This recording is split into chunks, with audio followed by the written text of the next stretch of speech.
Assalamualaikum, dear student. I am Professor Amir Iqbal from Pak Garrison College Nankana, Head of Department of Physics.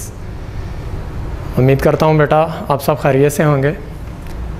आज बेटा हम discuss करने जा रहे हैं 10th की फ़िज़िक्स का टॉपिक नंबर 10.1 जो है उसके कुछ इम्पॉर्टेंट फ़ीचर रहते थे। कल हमने डिस्कस किया था, प्रीवियस लेक्चर जो था सिंपल पेंडुलम, उसकी मदद से हमने एक्सप्लेन किया था सिंपल हार्मोनिक मोशन को। आज हम सिंपल हार्मोनिक मोशन के कुछ इम्पॉर्टेंट फीचर हैं उनको डिस्कस करेंगे। जैसे कि आप जानते हैं कि बॉडी जो है उस वक़्त एक्सिक्यूट करती है, एग्जिबिट करती है, ज़ाहिर करती है सिंपल हार्मोनिक मोशन को इफ़ इट वाइब्रेट, अगर ये वाइब्रेट करे अबाउट ए फिक्स पॉइंट, अगर वो एक फ़िक्स पॉइंट के गिर्द जो है वो वाइब्रेट करे टू एंड फ्रू, फिक्स पॉइंट के आगे पीछे जो है वो अपनी मोशन को दोहराए, तो वो क्या कहलाती है? सिंपल हार्मोनिक मोशन कहलाती है। सिंपल हार्मोनिक मोशन में एक्सेलरेशन जो होता है वो हमेशा डायरेक्टली प्रोपोर्शनल टू डिस्प्लेसमेंट होता है from mean position, from mean position. Mean position से डिस्प्लेसमेंट के डायरेक्टली प्रोपोर्शनल होता है। और मैग्नीट्यूड ऑफ एक्सेलरेशन जो है वो मैक्सिमम होगी at extreme position and zero at mean position. Acceleration जितना डिस्प्लेसमेंट, जब डायरेक्टली प्रोपोर्शनल हमने कहा तो जितना डिस्प्लेसमेंट बढ़ता जाएगा उतना ही एक्सेलरेशन बढ़ता जाएगा। एक्सेलरेशन के बढ़ने से, डिस्प्लेसमेंट के बढ़ने से एक्सेलरेशन भी बढ़ेगा, लेकिन जैसे ही बॉडी मीन पोजीशन की तरफ आएगी उसकी वेलोसिटी मैक्सिमम होती जाएगी, लेकिन मीन पोजीशन पर पहुंच के एक्सेलरेशन ज़ीरो हो जाएगा क्योंकि रिटार्डेशन हो जाएगा, डिस्प्लेसमेंट के अपोजिट हो जाएगा। इसलिए जो है इसके बाद सिंपल हार्मोनिक मोशन के अंदर वेलोसिटी जो है बॉडी की वो मैक्सिमम होती है at mean position and minimum at extreme position. Simply बात है, अगर आप एक सीढ़ी चढ़ रहे हैं ऊपर की जानब, या एक पहाड़, या आप सीढ़ी पे ही चढ़ रहे हैं, तो आपको ऊपर जाने के लिए ज़्यादा फोर्स लगाना पड़ती है। इसी तरह जब आप जो है डाउनवर्ड मूव करते हैं, ऊपर से नीचे की तरफ मूव कर रहे हैं, तो आपको जो है वो कम एनर्जी लगाना पड़ती है। यही वजह है कि मीन पोजीशन पे जो है वो वेलोसिटी मैक्सिमम होती है और एक्सट्रीम पे मिनिमम होती है। इसी तरह अब हम कुछ टर्में जो हैं, ये तो थे हमारे इंपॉर्टेंट फीचर जो है सिंपल हार्मोनिक मोशन के। इसके अलावा अब हम डिस्कस करेंगे term of vibratory motion. Vibratory motion की कुछ टर्में हैं। वाइब्रेशन करती हुई एक बॉडी जो है उसकी कौन कौन सी टर्में हैं? वो सबसे पहली टर्म है हमारे पास टाइम पीरियड है। टाइम पीरियड क्या होता है? Time taken by vibration, by vibrating body to complete one vibration. एक वाइब्रेट करती हुई बॉडी ने जो अपनी एक वाइब्रेशन मुकम्मल करने के लिए जो टाइम रिक्वायर्ड था उसको, वो क्या बन गया? टाइम पीरियड बन गया। जैसे हमारे पास यहाँ से ए पोजीशन से मूव की है बॉडी, ओ से पहले ए की तरफ गई है, ए से दोबारा ओ की तरफ, ओ से बी की तरफ, बी से दोबारा ओ की तरफ और ओ से ए की तरफ। तो इसने जो है अपनी एक वाइब्रेशन यहाँ से यहाँ आने और यहाँ से यहाँ जाने में जो टोटल टाइम इसको रिक्वायर्ड था, जो इसने वक़्त लिया, उसको हम कहते हैं टाइम पीरियड। टाइम टेकन, लिया गया time by vibrating body, vibrating body ने जो लिया time to complete one vibration is called time period. Time period जो होता है ये हमेशा फ्रीक्वेंसी का रेसिप्रोकल होता है, उलट होते हैं ये एक दूसरे के।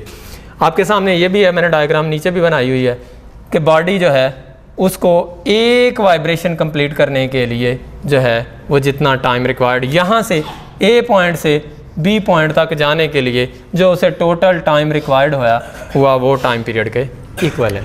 इसी तरह फ्रीक्वेंसी की बात करते हैं तो फ्रीक्वेंसी में number of vibrations complete in 1 second, एक सेकंड के अंदर जितनी ज़्यादा से ज़्यादा बॉडी ने ऑसिलेट की हैं वो उसकी फ्रीक्वेंसी कहलाएगी। फॉर एग्जांपल एक सेकंड के अंदर 1, 2 और 3 वाइब्रेशन मुकम्मल की हैं बॉडी ने एक सेकंड के अंदर, तो जितनी ज़्यादा से ज़्यादा वो नंबर ऑफ वेव जो हैं या वाइब्रेशन कंप्लीट कर लेंगे 1 सेकंड के अंदर, वो उसका क्या कहलाएगी, फ्रीक्वेंसी कहलाएगी। फ्रीक्वेंसी जो होती है ये टाइम पीरियड का रेसिप्रोकल होती है कि फ्रीक्वेंसी के बढ़ने से टाइम जो है वो कम हो जाता है। और इसी तरह हमारे पास आ गया वाइब्रेशन। वाइब्रेशन का मतलब है अ कंप्लीट राउंड, एक मुकम्मल राउंड जो है ऑफ वाइब्रेटिंग बॉडी, वाइब्रेट करती हुई बॉडी का एक मुकम्मल round about it's mean position, about it's mean position is called vibration. अब देखें आपके सामने एक बॉडी मूव कर रही है, यहाँ से यहाँ गई, यहाँ से ए से ओ से बी से अगेन जो है वो दोबारा ओ और ओ से ए की तरफ जो है वो बॉडी मूव कर रही। तो यहाँ से यहाँ और यहाँ से फिर यहाँ जाके जो उसने एक मुकम्मल ट्रिप या मुकम्मल राउंड उसने कवर किया है, ओ से ए पोजीशन से लेके बी पोजीशन तक जाने के लिए उसने जो मुकम्मल राउंड ए से बी और बी से अगेन ए तक आने के लिए जो उसने मुकम्मल राउंड एक कवर किया है, उस मुकम्मल राउंड को हम क्या कहते हैं, vibration. A complete round of vibrating body about it's, ये मीन पोजीशन है, इसके गिर्द इसने जो मुकम्मल एक राउंड कर लिया है अपना, वो हम देखते हैं कि हम कहते हैं कि ये तो इस तरफ को जा रहा है इस तरफ को, लेकिन जब वो वापस आती है जा रही है बॉडी तो उसकी वाइब्रेशन ये होगी और जब आएगी तो वो ये होगी। एक दफ़ा मैक्सिमम होगी या एक दफ़ा मिनिमम होगी। तो ये है आपके सामने वाइब्रेशन की तारीफ़ भी लिखी हुई है और ये आपको कंसेप्ट डायग्राम से पता चल रहा है कि जो है एक कंप्लीट राउंड जो होता है अबाउट इट्स मेन पोजीशन, उसे क्या कहा जाता है, वाइब्रेशन कहा जाता है। इसी तरह हम बात करते हैं फोर्थ नंबर पे एम्पलीट्यूड की। एम्पलीट्यूड क्या होता है? एम्पलीट्यूड बेटा हमारा जो है वो मैक्सिमम डिस्प्लेसमेंट होता है ऑफ वाइब्रेटिंग, वाइब्रेट करती हुई बॉडी का मैक्सिमम डिस्प्लेसमेंट कहाँ पर, ऑन आइदर साइड, दोनों अतराफ में किसी एक अतराफ भी, फ्रॉम इट्स मेन पोजीशन, अपनी मेन पोजीशन। तो ये जो है ये मेन पोजीशन है बॉडी की, तो मेन पोजीशन से आइदर साइड कोई एक साइड ले लें, ए ले लें या ओ से बी तक का जो मैक्सिमम डिस्प्लेसमेंट होगा, ये जितना मर्जी आप बढ़ा लें, ये मैक्सिमम डिस्प्लेसमेंट जो होगा वो एम्पलीट्यूड कहलाएगा। ये है, फिर एक दफ़ा मैं रिपीट कर देता हूँ स्टार्ट से बेटा।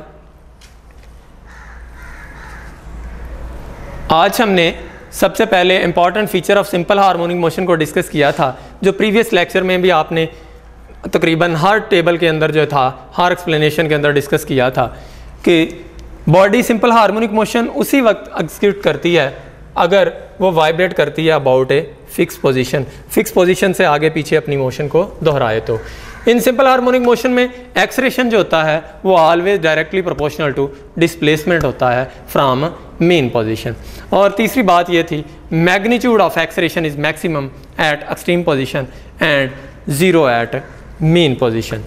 इसके बाद आ गया वेलोसिटी जो होती है बॉडी की, maximum at mean position, mean position पे मैक्सिमम होगी और मिनिमम होगी एक्सट्रीम पोजीशन के ऊपर। फिर हमने define term of vibratory motion को फिर एक दफ़ा देख लेते हैं।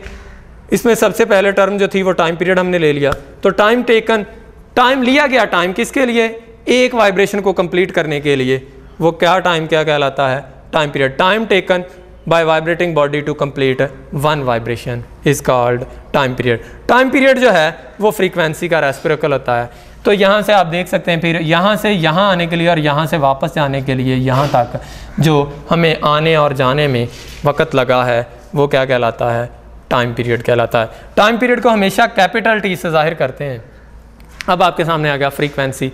फ्रीक्वेंसी में हमने डिस्कस किया पहले कि number of vibration complete in 1 second, एक सेकंड में जितनी ज़्यादा से ज़्यादा वाइब्रेशन, जितनी वाइब्रेशन होंगी, गुजर जाएंगी, वो क्या कहलाएगी, उसकी फ्रीक्वेंसी कहलाएगी। ये आपके सामने है कि एक सेकंड के अंदर एक वाइब्रेशन भी पैदा हो सकती है, एक सेकंड के अंदर 10 वाइब्रेशन भी हो सकती हैं, एक सेकंड के अंदर 20 वाइब्रेशनें भी हैं। तो जितनी मैक्सिमम से मैक्सिमम वाइब्रेशन एक सेकंड के अंदर होंगी वो क्या होगी, फ्रीक्वेंसी होगी।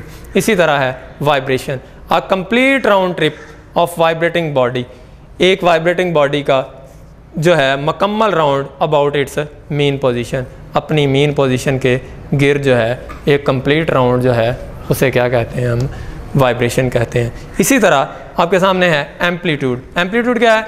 मैक्सिमम डिस्प्लेसमेंट है of vibrating body on either side from mean position. Mean position से किसी एक तरफ का फासला जो है। लें बेटा, आज का हमारा लेक्चर एंड हुआ। इंशाल्लाह उम्मीद करता हूँ कि आपको मेरे लेक्चर की काफ़ी हद तक जो है समझ आ चुकी होगी। इंशाल्लाह मिलते हैं कल और फिर बेटा नेक्स्ट लेक्चर के साथ। अल्लाह हाफिज़।